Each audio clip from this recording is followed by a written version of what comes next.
ሰላም ጤና ይስጥልን ውድ አድማጭ ተመልካቾቻችን በያላችሁ በሰላምና ጤና እየተመኘን አብራችን ቆዩ በአክብሮት እንጋብዛለን። ለቻናሉ አዲስ የሆናችሁ ላይክ፣ ሰብስክራይብ፣ ሼር እንዲሁም ኮሜንት በማድረግ ቤተሰብ ይሁኑ። ለዛ ቲቪ ስለ እውነት። አሁን በቀጥታ ወደ መረጃዎቹ አመራን። መልካም ቆይታ። የሰዓቱ መረጃዎች ይዘን መጠናል። በመጀመሪያም አርዕስቶቹን እናስቀድማለን። አብራችሁን ቆዩ። የአማራ ፋኖ ዘመቻ ወጀ ተባለ። ጠቅላይ ሚኒስትር አብይ አህመድ በነገው ዕለት ከፓርላማ አባላት ለሚነሱላቸው ጥያቄዎች ምላሽ እንደሚሰጡ ተገለጸ። ኤርትራ በትግራይ ለተፈጠረው ቀውስ የለውበትም ስትል አሳወቀች። የሶማሌው ፕሬዝዳንት በተአምር ከሞት ተረፉ ተባለ። እስራኤል የተኩስ አቁሙን ስምምነት ጥሸዋለሁ አለችና ሩሲያም የተኩስ አቁሙን እቅድ ውድቅ አደረገችው የሚሉት መረጃዎች ናቸው። ቪዲዮውን ላይክ፣ ቻናሉን ሰብስክራይብ በማድረግ ቤተሰብ ይሁኑ እያል አብራችሁ እንድትቆዩ በአክብሮት ጋበዝን። አሁን ወደ ዝርዝር መረጃዎች እናልፋለን።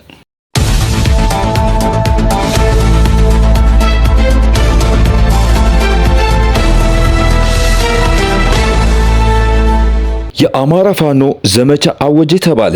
ከሰሞኑ ዲያቆን ዳንኤል ክብረት ከጠቅላይ ሚኒስትር አብይ አህመድ ጋር ወደ ባህር ዳር ባቀኑበት ወቅት ያደረጉት ንግግር መነጋገሪያ እንደነበር የሚታወስ ነው። ዲያቆን ዳንኤል እንዲህ ሲሉ ነበር የተናገሩት። ጥንት የሶቪየት መሪዎች ሲያረጁ ራስን የመግለጥ ፈተና ይገጥማቸው ነበር፣ አርጅተውና ደክመው በህዝብ ዘንድ ላለመታየት። በዚህ የተነሳ ጎልማሳ ያሉ የነበራቸው የጉብዝና ፎቶና ቪዲዮ ተደጋግሞ እንዲታይ ይደረግ ነበር። ጃውሳ ይሄ የሶቪየት ዘመን ፈተና ገጥሞታል። ጃውሳ አርጅቷል፣ ደክሟል። አሁን እንደ ጉንዳን እንጂ እንደ ውሻ መናከስ አቅቶታል። እናም ፎቶና ቪዲዮ እየገረበ ነው። የዛሬውን ቢያጣ የቀድሞውን ይለጥፋል። የጥንት ቪዲዮ አቀናብሮ ይለቃል። መቼም ሞትን እንደማወቅ ያለ አስቀያሚ እውቀት የለም ሲሉ ያደረጉት ንግግር መነጋገሪያ እንደነበር ይታወሳል። ታዲያ ለዚህ ምላሽ የሚሆን በሚመስል መልኩ አለን፣ አላረጀንም፣ አልጠፋንም፣ አልተሸነፍንም በሚመስል ሁኔታ በአራቱም የአማራ ግዛቶች ያሉ የፋኖ አደረጃጀቶች የጋራ ዘመቻ ማወጃቸው ተሰምተዋል። ያዝ ለቀቅ ሞቅ ቀዝቀዝ እያለ ያለው የፋኖና የሀገር መከላከያ ጦርነት አሁንም እንደቀጠለ ነው። 20 ወራትን የተሻገረው ወታደራዊ ግጭት አንድ ማዕከላዊ ዝን መፍጠር ያልቻለው የአማራ ፋኖ ከመከላከያ ይልቅ የውስጥ ባንዳና የእርስ በርስ ሽኩቻ እንደፈተነው ሲነገር ይሰማል። ከሰሜኑ የህወሓትና የፌዴራሉ መንግስት ጦርነት ያላገገመው የአማራ ክልል አሁንም ተደራራቢና ያልተቋረጠ ጦርነት እንዲያስተናግድ ተገዷል። የተአማኒነት ጥያቄ ሲነሳበት የነበረው የእርቅና የምክክር ኮሚሽን ስራውን ስላልሰራ አሁንም ሁለቱም ተፋላሚ ኃይሎች እንደ አዲስ ወደ ጦርነት መግባታቸው በርካቶችን አስጨንቋል።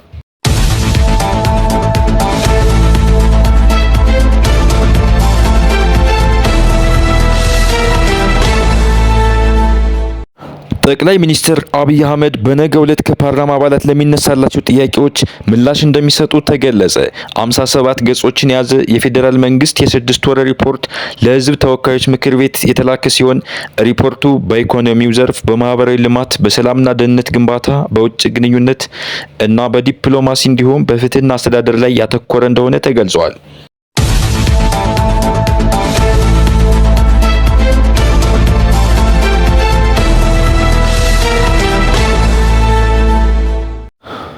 ኤርትራ በትግራይ ላይ የተፈጠረው ቀውስ የለውበትም ስትል አሳወቀች። ከሰሞኑ ዲፕሎማቶችን ሰብስባ ስለ ወቅታዊ ጉዳዮች በድጋሚ ማብራሪያ የሰጠችው ኤርትራ በትግራይ ለተፈጠረው ቀውስ ምንም ሚና የለኝም ስትል ገልጻለች። ማብራሪያው 3 ነጥቦች ላይ ያተኮረ ነበር ተብሏል። አንደኛው ጦርነት ለመክፈት የተዘጋጀች ነው ተብላ ለምትወቀስበት ሲሆን፣ ሁለተኛው ስለ ፕሪቶሪያ ስምምነትና ሶስተኛው ደግሞ ስለ ባህር በር ነበር ተብሏል።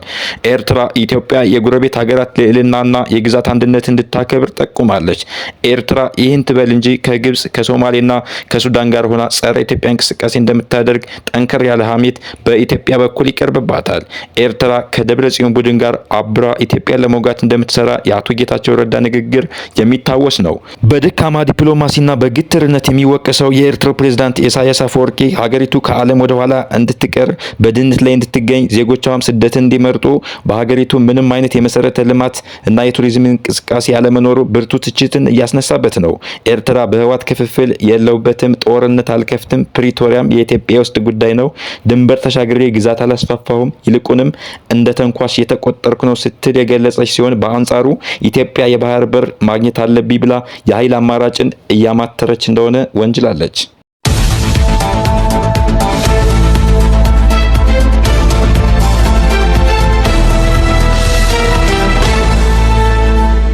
የሶማሌው ፕሬዝዳንት በተአምር ከሞት ተረፉ ተባለ። የሶማሌው ፕሬዝዳንት ሐሰን ሼህ መሐመድ ከቤተ መንግስታቸው ወደ ሞቃዲሾ አየር ማረፊያ ያመሩ በነበሩበት ሰዓት የቦምብ ጥቃት ደርሶባቸዋል ተብሏል።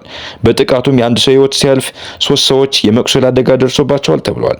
ፕሬዝዳንቱ ላይ ምንም አይነት ጉዳት አለመድረሱ የተነገረ ሲሆን ወዲያውኑም ከአካባቢው በሄሊኮፕተር የወጡ ሲሆን ለጥቃቱም አልሸባብ ኃላፊነቱን ይወስዳል ተብሏል።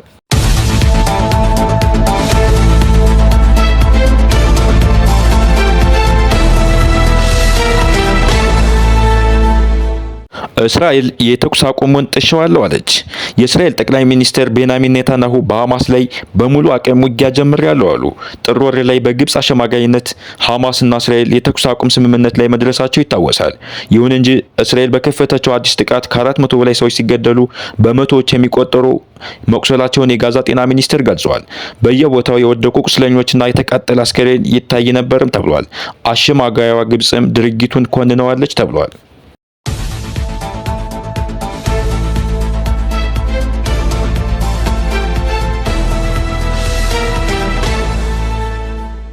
ሩሲያ የተኩስ አቁሙን እቅድ ውድቅ አደረገችው። ከአሜሪካው ፕሬዝዳንት ዶናልድ ትራምፕ ጋር ለሰዓታት የስልክ ንግግር ያደረጉት የሩሲያው ፕሬዝዳንት ቭላዲሚር ፑቲን በኪየቭ ላይ በኃይል ከሚፈጸሙ የመሰረተ ልማቶች ጥቃት በስተቀር አፋጣኝ የተኩስ አቁም እቅዱን እንደማይቀበሉት ገልጸዋል። ከ3 ዓመታት በላይ የሆነው የሩሲያና የዩክሬን ጦርነት እጅግ መጠነ ሰፊ ቀውስንና ትልቅ ጥቁር ጠባሳን እያሳረፈ ይገኛል። ከ60 ቢሊዮን ዶላር በላይ ውድመትን እያስተናገደች የምትገኘው ዩክሬን ከአሜሪካ ጋር በሳውዲ አረቢያ መምከራቸው ይታወሳል። ዳሩ ግን ዩክሬንን አይዞሽ እያሉ ወደ ጦርነት የማገዷት ምዕራባውያንና አሜሪካ ሳትቀር የኃይል ሚዛን ወደ ደፋበት መሆናቸው የዩክሬንን ቀውስ አባብሶታል ተብሏል።